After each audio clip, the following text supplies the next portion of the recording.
Okay,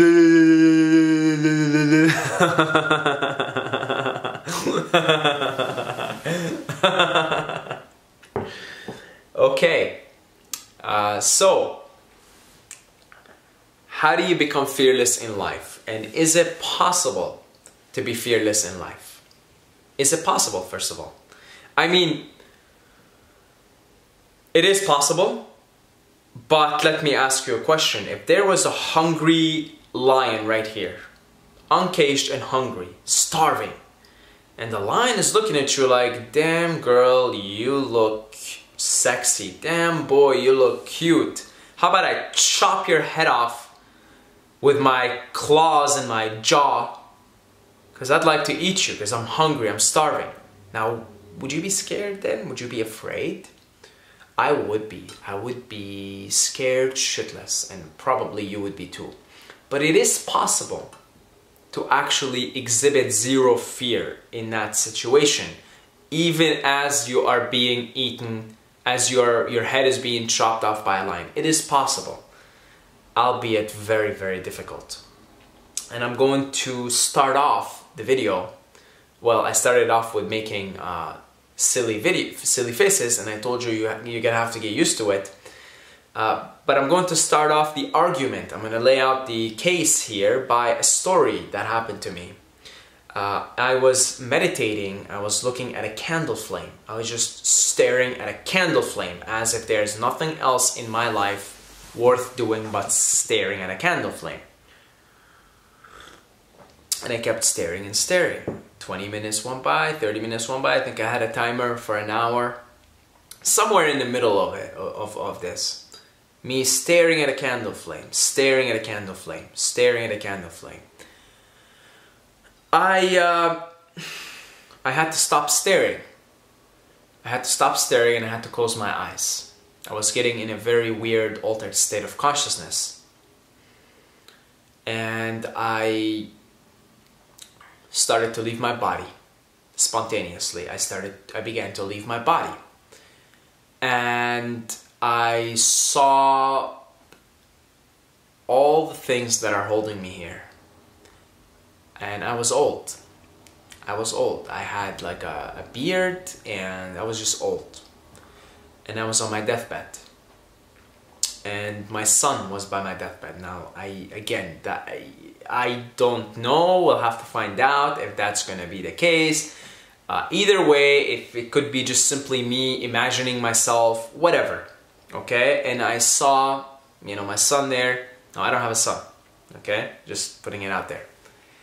So this could all just be figments of my imagination, as if reality and life wasn't a figment of our imagination. Okay? Okay, let's go on with it.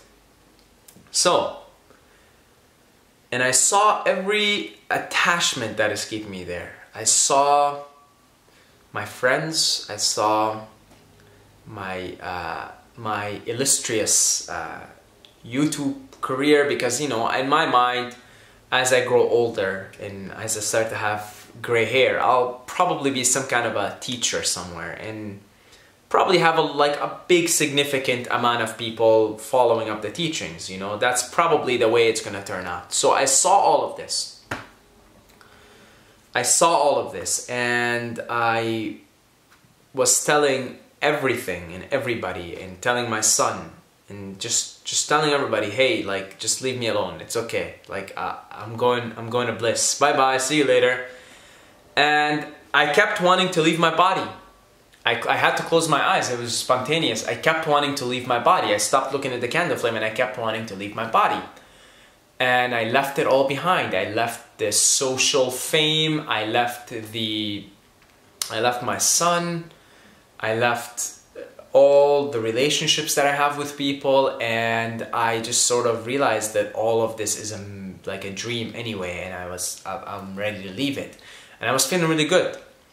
I was just leaving my body, and I sort of left my body. I sort of just hung up there. I was sitting exactly right here, and my head just went on the wall like this, and I just completely went into an altered state of consciousness where I was just pure bliss at that point, pure bliss.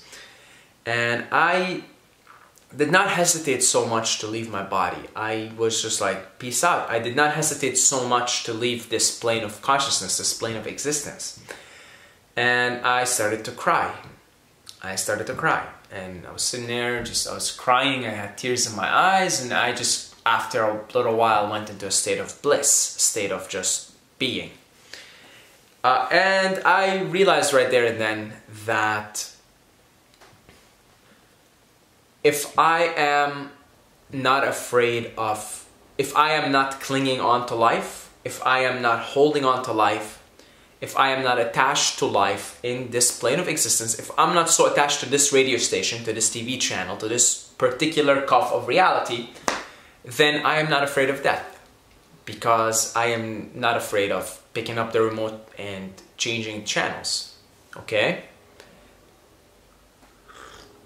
And I had realized then that it is possible to actually be completely fearless if you live more and more in those spaces. So again, I know I keep mentioning this name, Ramakrishna. Ramakrishna is a saint. He's a modern saint. He was a self-realized being. He had a lot of disciples, and he had a terrible time, a very difficult time staying in his body, because he was always drifting into states of bliss and ecstasy, and he was going into the formless. And coming back from these states of bliss, having difficulties putting words together, and coming back here to what he called the Divine Mother, and yeah, he was just sort of always drifting off. He didn't hang on, didn't cling on to this plane of existence. And he in fact had to create the desire for food just to stay here. Because if he didn't create the desire for food, he would have kept drifting off his body, going into samadhi, going into altered states, going into the formless, going into nirvana, in different states of consciousness. So yeah, you could definitely say that he was fearless. You could definitely say Ramakrishna was fearless because he was not clinging on to life. So if he was in the presence, at that state of consciousness, if he was in the presence of a very hungry lion who thought that Ramakrishna looked cute, and Ramakrishna would have probably looked at the lion with total love and compassion and zero fear and zero adrenaline, in fact, because he is operating in this space where life and death are both the same to him. They're both sides of the same coin. And he would not hesitate to leave his body. So in that case, yes, Ramakrishna would be totally fearless. It is totally possible to be 100% fearless. And that fearlessness comes from the degree to which you're attached to life. If you are ready to die right now, like right now, if the angel of death was knocking on your door, if the angel of death was knocking right here, like, hey, hello cutie, hello, come here, all right, time to claim you, bye bye, see you later. If you hesitate for a second to answer the call and you got a little bit scared, you're still like very attached to this plane of consciousness. But if you're actually ready to open the door and be like, hey, come in, all right, let's go, then you would be totally fearless. Because if there was a lion there that wanted to chop your head off, you would probably be like, all right, you know, I accept, I surrender. And probably as soon as you start to surrender, your consciousness would begin to leave, and DMT would start to secrete in your body. So even the pain of being, you know, eaten in the jaws and the claws and the teeth of a lion would probably not even hurt you all that much, because if you totally surrender, you're already basically you're already leaving your body. You know, as you surrender, you say, death, lion comes, chops my head off, you'll begin to leave your body. DMT will begin secreting, and you won't even really feel the pain from so much. So yeah, it is possible to be fearless. It is possible, and it is really to the degree to which you're attached to this life here, to the degree to which you're attached to physical existence, to the degree to which you are identified with this plane of existence. If you're hanging around different planes of reality, different planes of existence, and you're not hanging on to any one of them, then you're fearless. You're pretty much ready to die. And in that moment, in that experience that I had, I can say I was fearless in that, whatever, half an hour. I was legitimately ready to die. I was leaving my body. So it happened spontaneously. I was leaving my body. I saw everything behind me and I left it. I just left it. I let it go. I let it go. So yeah, when I tasted that sort of feeling, I completely recognized that it is 100% possible to be fearless in life. That all the fear that you have, all the fears stem from the fear of ceasing to exist, of death. The psychological ego, the psychological identity is afraid of its end.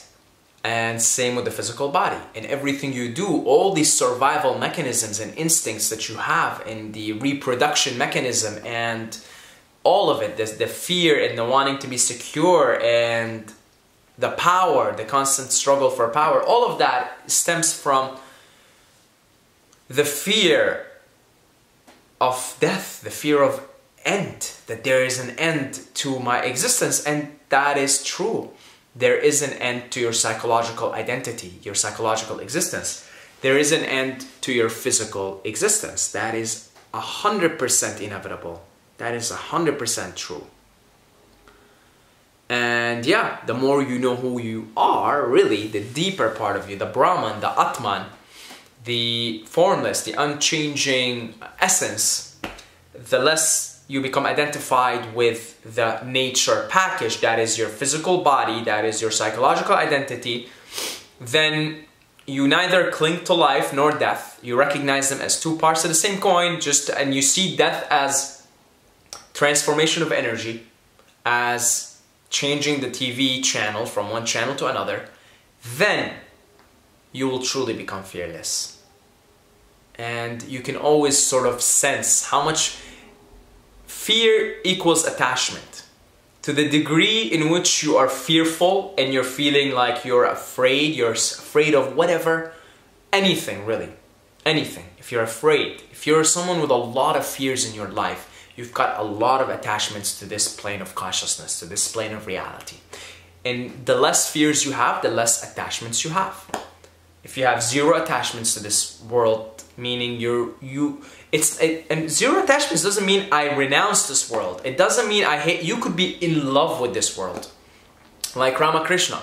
Ramakrishna was in love with the Divine Mother. He was in love with forms. He was in love with his disciples. He was in love with Kali. He was in love with all of it, the world of form. But he wasn't clinging on to it. When he came down to it, he loved it. He worshipped it. He looked at everyone and said, Divine Mother. But whenever he went into states of bliss and ecstasy and he left this plane of existence, he left it. He wasn't clinged on to the beauty in it. He saw the beauty in it, but he didn't cling on to it. He didn't attach to it. So no, not being attached doesn't mean you renounce it and you want to leave it. And you become, like some kind of, I don't know. I don't want to like use words here. I don't want to, say mean things, okay? Because I love everyone. So, yeah, but it doesn't mean that. It just means like, okay, you're just like, all right, time for me to go, time for me to go. Nothing to attach to. Time for me to stay, okay, I'm here. It's beautiful, it's good. Let's see what's going on with the present moment. I gotta do this. I guess I gotta go to the bathroom. I gotta fix the car. Etc., etc., etc. You just go on about life, but you're not clinging on to it. You're not saying, I want to leave it, and you're not saying, I want to stay in it. That's not attachment. Only then will you truly become fearless. Okay? And I really think the higher your awareness and your consciousness is, the less fear you have, the less attachment you have, and then ultimately, any self-realized being was fearless. Jesus was completely fearless. And that's why when they told him, he told his disciples, tomorrow's going to be the big day. And he said it very casually. All right, we got to go and carry on the act. I guess I'll be crucified tomorrow. And then, he was crucified. And if you think for a second, he did not look at his the people, the soldiers that were crucifying him with total love and compassion, you're mistaken. Then you don't know Jesus.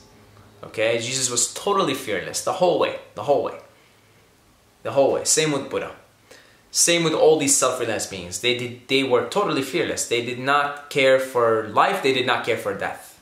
They were just right here. Whatever happens, happens kind of thing. So yeah, that's how they become fearless. That was a pretty intense experience that I had. I haven't had it. This was a while ago, like a week ago from making this video. But you know, life gets in the way, and you know, I would like to have more of these experiences for sure.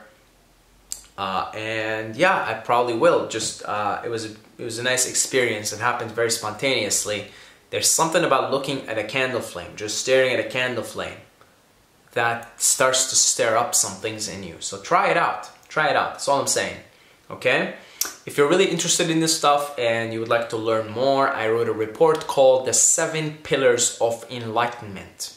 It is a totally cute little 11-page report, okay, about this game that we're playing, the game of enlightenment, the game of consciousness.